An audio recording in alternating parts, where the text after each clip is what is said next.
Soldier, Strategist, and the Shadow of Entebbe, 1949-1982, Benjamin Netanyahu's story is not just the rise of a politician, but also a reflection of a family dedicated to the Zionist cause and its ideals. Born in Jerusalem on October 21, 1949, Benjamin Bibi Netanyahu was born into a deep-rooted political tradition. His father, Benzion Netanyahu, was a leading figure in revisionist Zionism and a renowned historian. This intellectual and ideological environment shaped the young Bibi's worldview. His childhood was spent shuttling between Israel and the United States. This international experience not only enabled him to acquire fluent English, but also to gain a deep understanding of Western values and strategic thinking.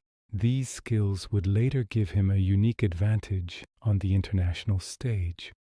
Military service was a turning point in Netanyahu's life. In 1967, at the age of 18, he joined Sayeret Matkal, Israel's most prestigious special forces unit. This unit was known for its involvement in the most challenging and dangerous counterterrorism and intelligence operations. For 5 years, Netanyahu underwent rigorous training and took an active role in numerous covert operations. His courage and leadership skills were particularly evident during the 1972 rescue operation against terrorists who hijacked a Sabena Airlines flight. Despite being wounded in the leg during that operation, he maintained his composure and continued his mission. This experience strengthened his character and his unwavering stance against terrorism.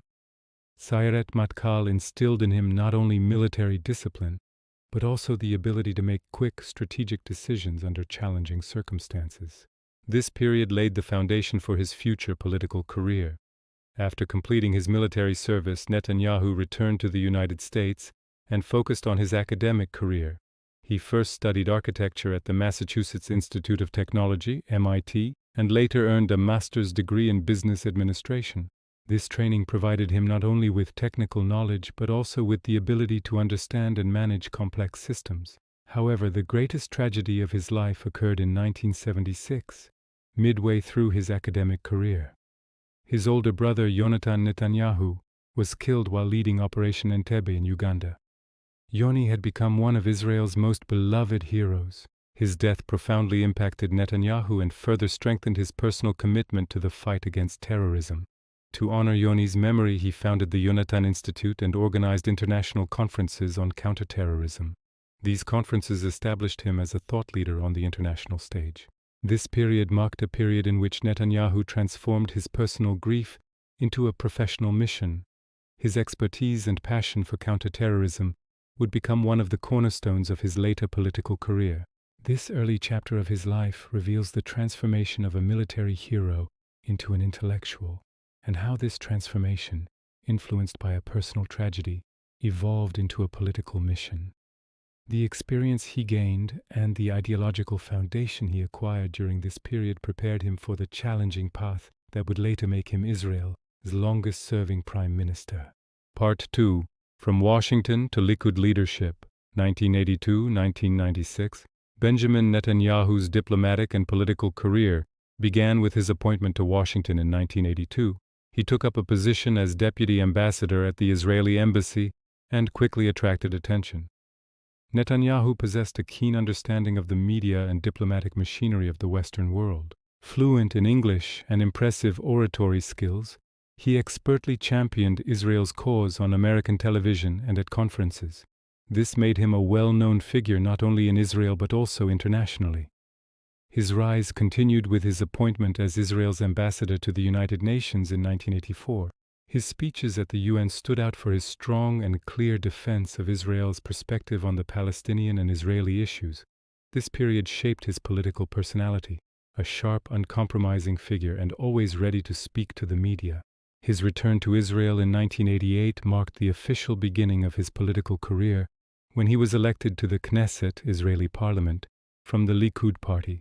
He quickly became one of the party's leading figures. He served as deputy foreign minister in the government of then Prime Minister Yitzhak Shamir.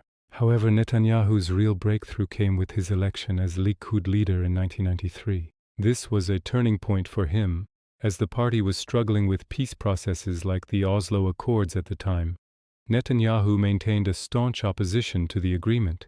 He viewed the Oslo Accords as a disaster that jeopardized Israel's security, made territorial concessions, and paved the way for a Palestinian state.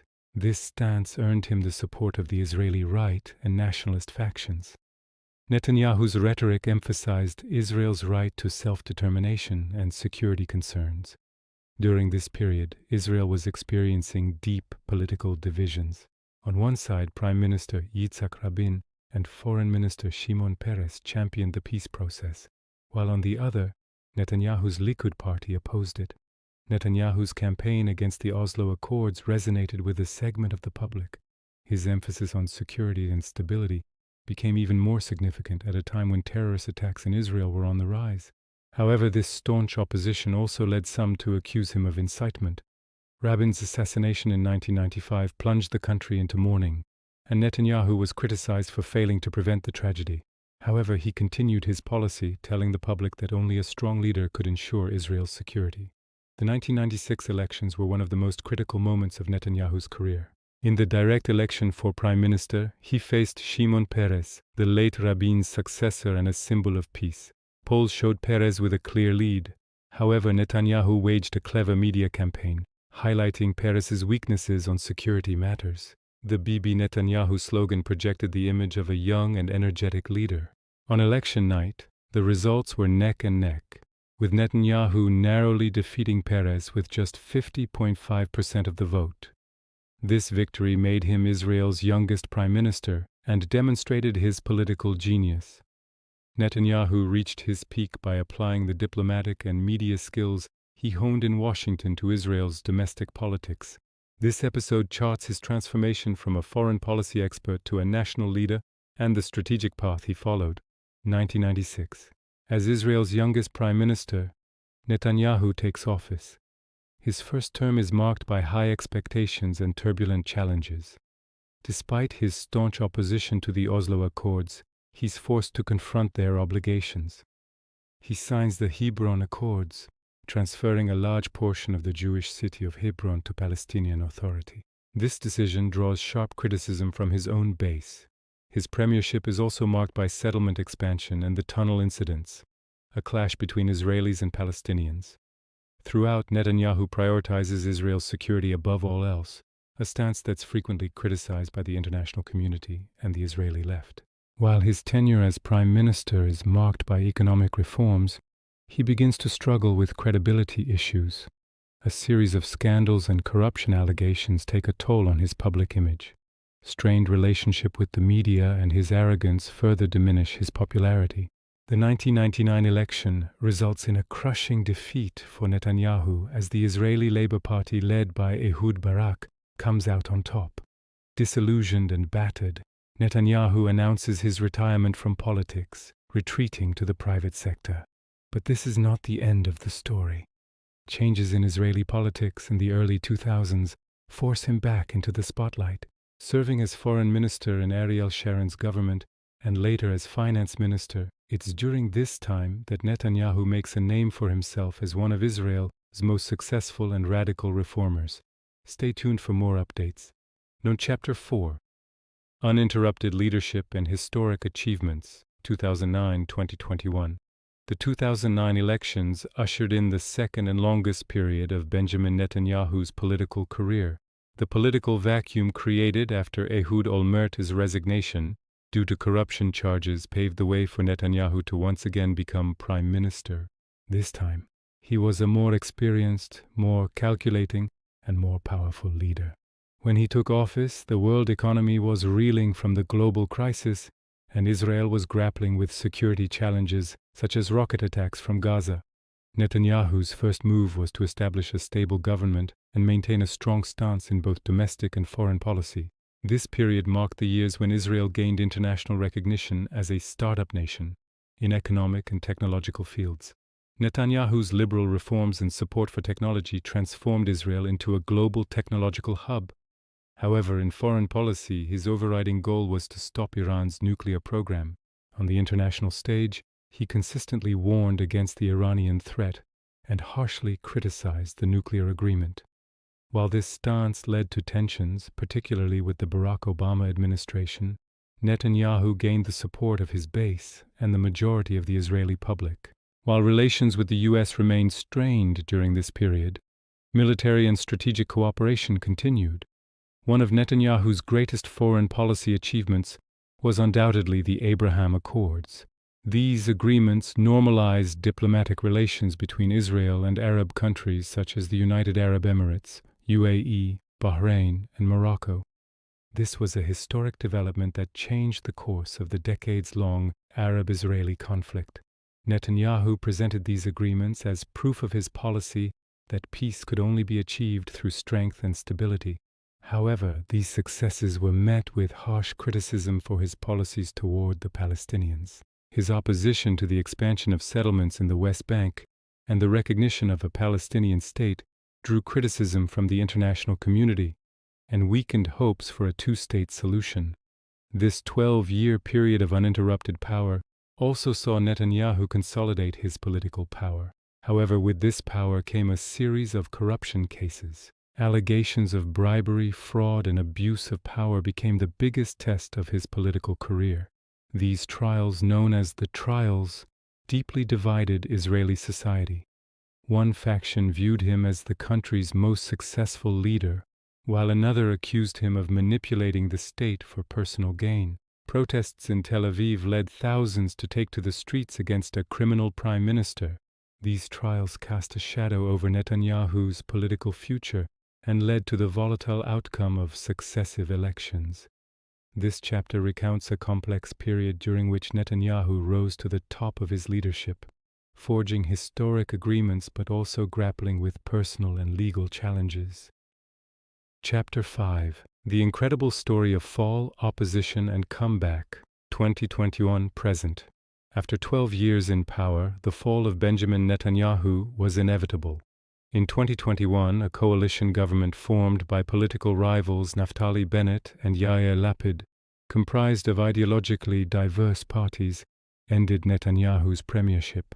This was a first in Israeli political history and was interpreted by many as the end of the Netanyahu era.